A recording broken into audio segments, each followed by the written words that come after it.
Have you heard of the Clue Train Manifesto? This is an awesome piece of work if you're interested in anything about this. This came out, it was put together in '99, published in 2000, so 10 years ago. It's worth it, even just for the dot points. What it did was, this was really around 2000 was when this was all really starting to take off. The Clue Train Manifesto got together 99 published theses on what was going on in Web 2 and social networking and compiled them all together like a Cochrane review kind of thing to say this is what we reckon is the current state of play. From the cover it said, and this is for corporations, this is for business, they put out this Clue Train Manifesto, but I think that's absolutely applies to what we're trying to do as well. They said that markets are now conversations. If you want to be accessing your market, you need to be talking with them, having a conversation with them, not talking to them. The talk is very cheap, and we know that from what we've done. It costs nothing to engage in those conversations. And if you don't, you will die.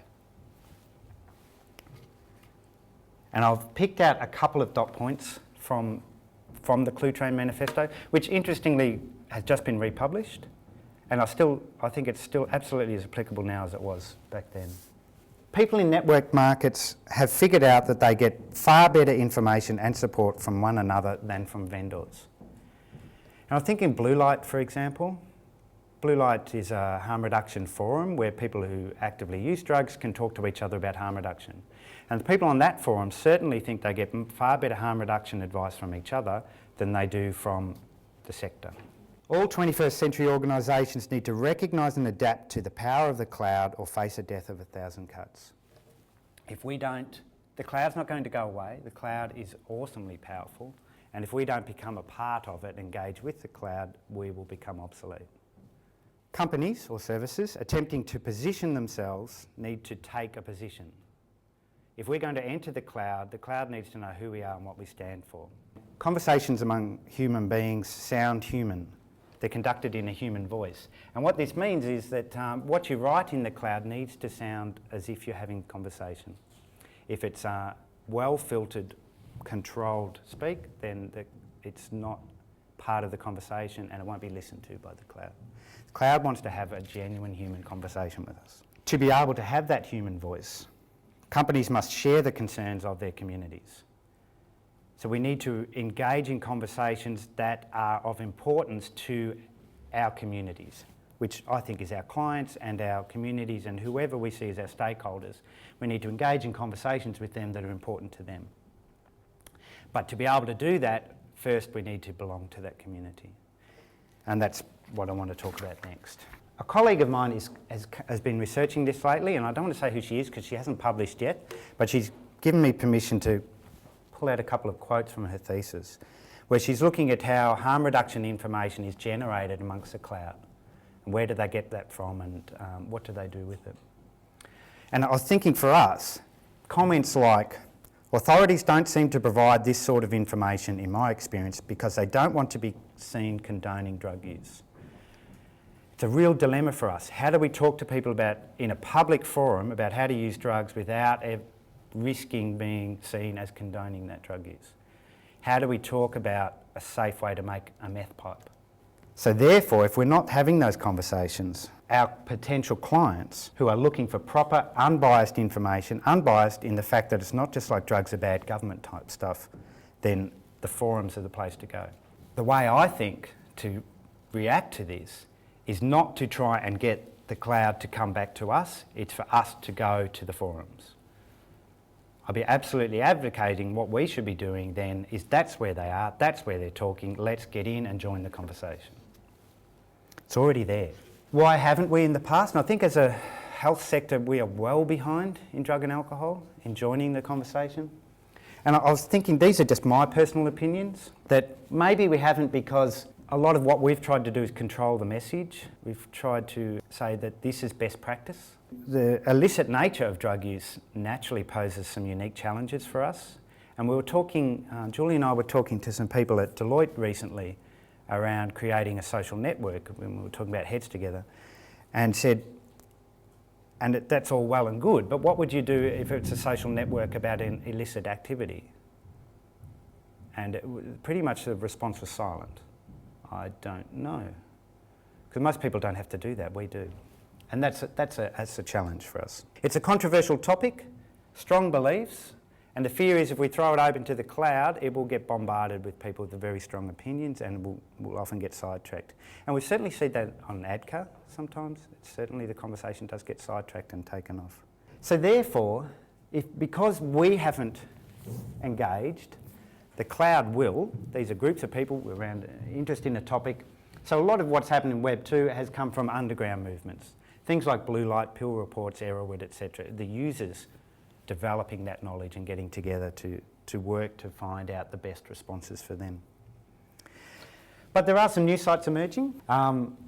We are getting on board, and I think there's a lot more we can do, but it's useful for us to see what's happening and also to hear about how that's been going.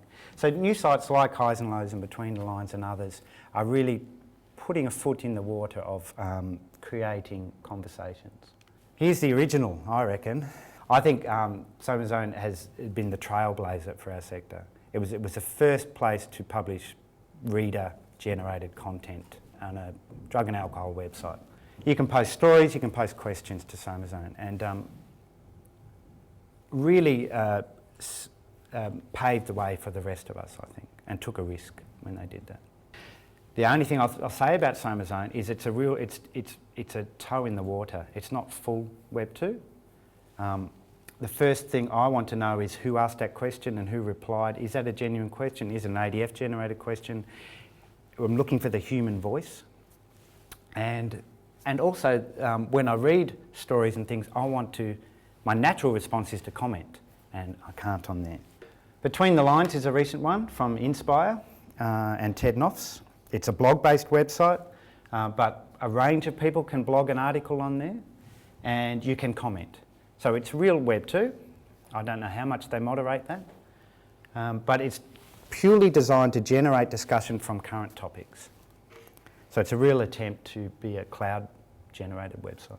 Highs and Lows, have you seen Highs and Lows? A cannabis-based website, similar to SomaZone, except probably takes it a little bit further. A lot of videos, purely around cannabis. And the thing I'll say about Highs and Lows, it does take that SomaZone one step further, which I think is something to be applauded, and they've done very well. You can comment on any of the postings on Highs and Lows. And reading through the comments, I get the feeling that they are genuine because there's as many good as there are bad, which is what I'm looking for and what needs to be there for me to believe that this is not being controlled. Have you seen Sibling Support? This is a Shark website for brothers and sisters of people who use drugs. This has gone up probably a couple of months ago, and it's fantastic. So this is really the first website in our sector, in our area, that has a forum on it. So content can be generated completely without our input. You post a question, you answer it, you answer that one, pure forum based. I can chime in from time to time, but it's not necessary. And the forum has always been what we have always thought is a big risk because it is the least controlled area. It's really people having a pure conversation. And Sibling Support does that, and it's still early days. It's not highly trafficked by the look of it, but a great risk for them to take, and I applaud what they're doing there. It'll be interesting to see how that goes. Some other Web 2 responses. Burnett has Queer as Folk, I think of it as. It's around providing HIV information, but they're doing it in quite a novel way. They're really doing it as a bunch of people talking on Facebook. So there's a lot of organisations outside our sector using Facebook to provide information, and Burnett is certainly doing that around HIV. And this is very successful by the look of it. They've got a lot of friends and they're getting a lot of traffic and a lot of postings on there. And what they're doing is providing a story of what's happening to this group of people through videos. So every week or every 2 weeks they publish a little video on what they've been up to this week. But it's around HIV. I think it's going very well by the looks of things. And can I just flog Bluebelly as well in the Web 2 sector? So this was developed by us here at Moreland Hall, And it was really an attempt to try and get Web 2 generated content on an article about a particular topic. The way it works is you post the content and any one of you can get in and change that content. So the cloud dictates what appears on the page around harm reduction advice for injecting amphetamines, for example. And if you don't agree with it, you can change it. Okay, what are the issues then in embarking on Web 2?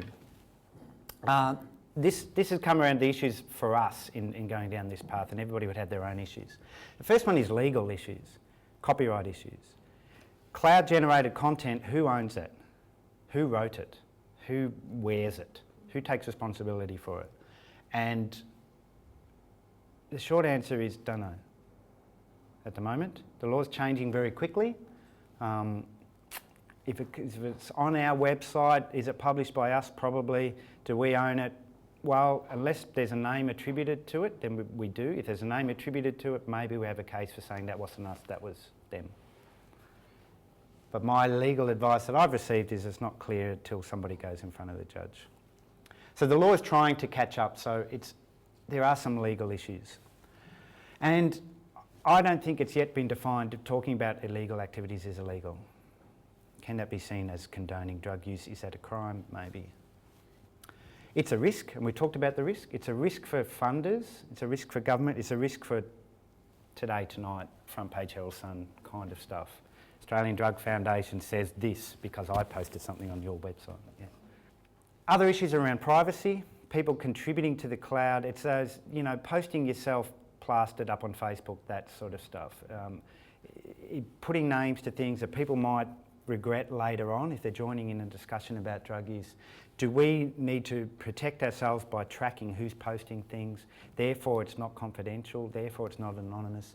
Do we therefore require membership, or do we allow guest postings? If we require membership, what happens to that data? Who's collecting that? Who's going to track me down? So a lot of issues around privacy. Moderation is a big one too.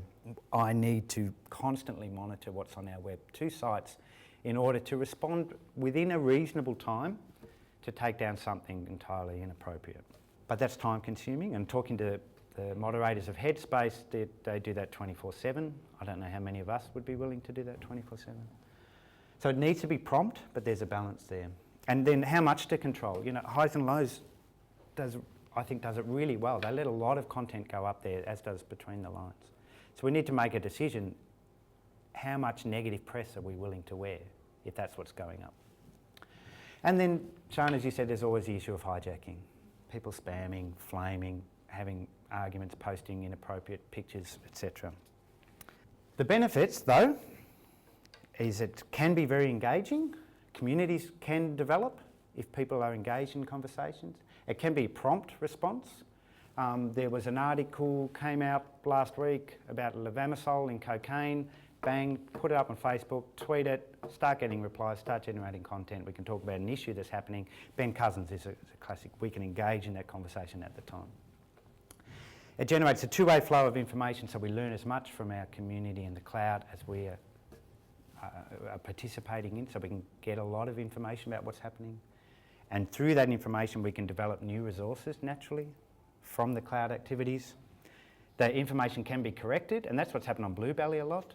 A lot of people with a lot of knowledge have read those, said, that bit there, that's not quite right, it should be this. I do a bit of research. You're right, bang, thanks for that. So information can be corrected. And every time you go there on a Web 2 site, hopefully it's changing, which is engaging.